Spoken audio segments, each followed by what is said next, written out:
इस गणतंत्र दिवस की हार्दिक बधाई देता हूँ।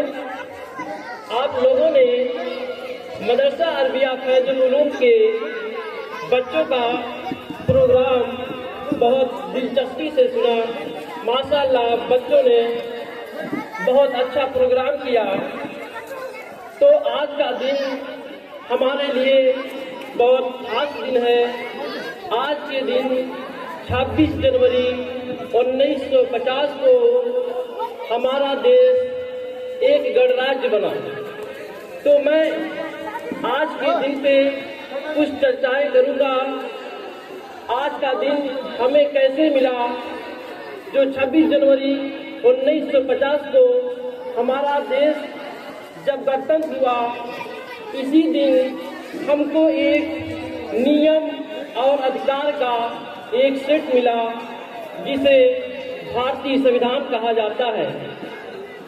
जब हमारा देश आजाद नहीं हुआ था, उससे पहले अंग्रेज शासन किया करते थे और पुर्तगाल आए, फ्रांसीस आए, अंग्रेज आए। उससे पहले हमारा देश गुलाम हुआ करता था। बहुत सारे प्रस्ताव, बहुत सारे मिशन आए। जो अंतिम मिशन था हमारा 1946 मार्च 30 को आया, वो था कैबिनेट मिशन। उस समय ब्रिटेन के जो प्रधानमंत्री थे क्लेमेंट एटली, उन्होंने भारत में 3 सदस्य की कमेटी भेजा। उसका मुख्य उद्देश्य जो था वो भारत को आज़ादी दिलाना। उन्होंने तय किया कि 30 मई 1948 को भारत आजाद हो जाना चाहिए,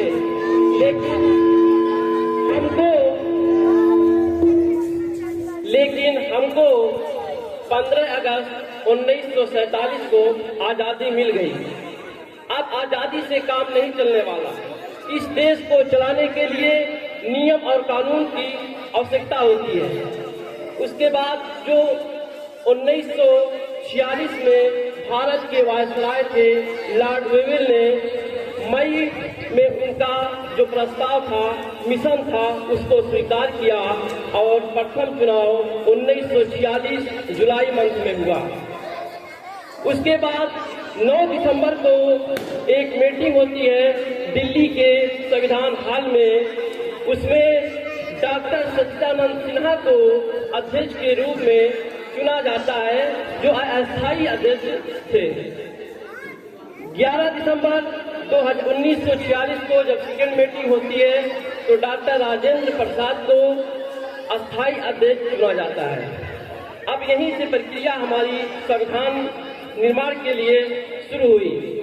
13 अगस्त 1946 को पंडित जवाहरलाल नेहरू के द्वारा एक उद्देश्य प्रस्ताव लाया जाता है, जिसमें संविधान निर्माण के सिद्धांत होते हैं।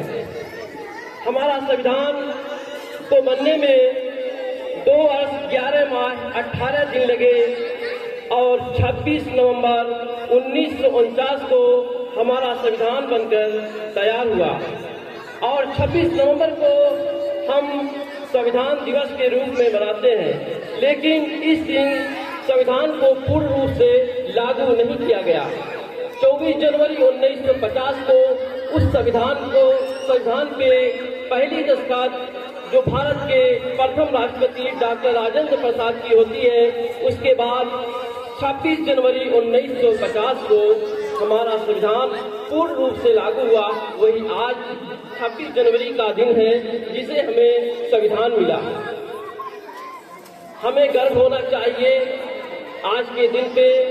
हमें एक अच्छे नागरिक बनने की विचार करना चाहिए कि हम एक अच्छे नागरिक बने, एक दूसरे का सम्मान करें, एक दूसरे की मदद करें।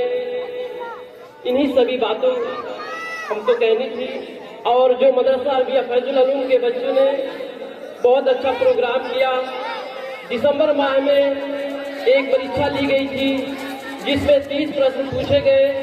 उसमें मैथ, जीके, इंग्लिश और दीनी तालीम से संबंधित प्रश्न थे।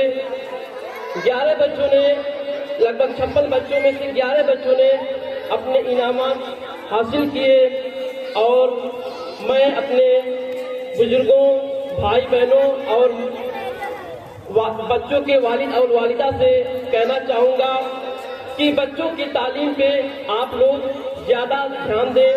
आज के बच्चे जब मगरिब का टाइम हो जाता है तो मोबाइल में बिजी हो जाते हैं और खासकर उनकी वालिदा से गुजारिश है कि अपने अपने बच्चों को उस समय पढ़ने के लिए जरूर बैठाएं और इंशाअल्लाह आने वाले सत्र से हर महीने एक मीटिंग की जाएगी उनकी वालिद और वालिदा से कि उन लोगों को प्रश्न पूछना चाहिए स्कूल में आके कि मेरा बच्चा क्या पढ़ रहा है और उस्ताद से शिकायत करनी चाहिए। लेकिन शिकायत कब होगी जब हम अपने बच्चों का डेली तौर पे हम उनकी सबक देखेंगे कि हमारा बच्चा आज क्या पढ़ा, कल क्या पढ़ा, तभी हमें कर सकते हैं शिकायत। तो इन्हीं सभी बातों से मैं अपनी बातों को विराम देता हूँ। अस्सलाम वालेकुम। माशाअल्लाह बहुत खूब। अब मैं आखिर में ये प्रोग्राम इब्तिदा से लेकर इंतहा तक कबूल कर चुका। अब मैं आखिर में अपने हज़रत नाज़िम साहब से इल्तिमास करता हूँ कि वो दुआ करा के प्रोग्राम का इख्तिताम करेंगे।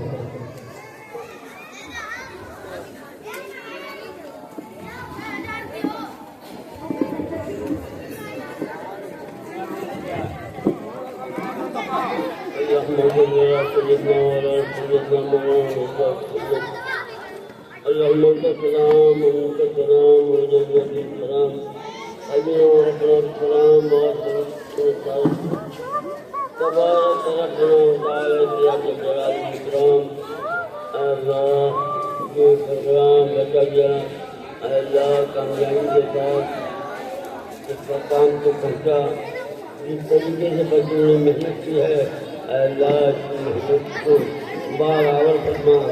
अल्लाह मदरसे की तरक्की के लिए ये सीना बने और लोगों के लिए मिसाल बने।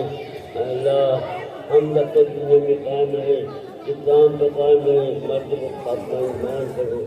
अल्लाह हमारे बच्चों में और हमें वतन से मोहब्बत, वतन से प्यार और भाईचारे हर एक के साथ जिंदा करने की तौफीक अता फरमा।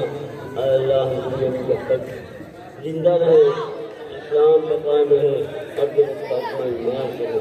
हबीब जनाब अहमद मुस्तफा मोहम्मद मुस्तफा सल्लल्लाहु अलैहि वसल्लम की शफाअत और सुभान रब्बिका रब्बिल इज्जति अम्मा यसिफून व सलामुन अलल मुरसलीन।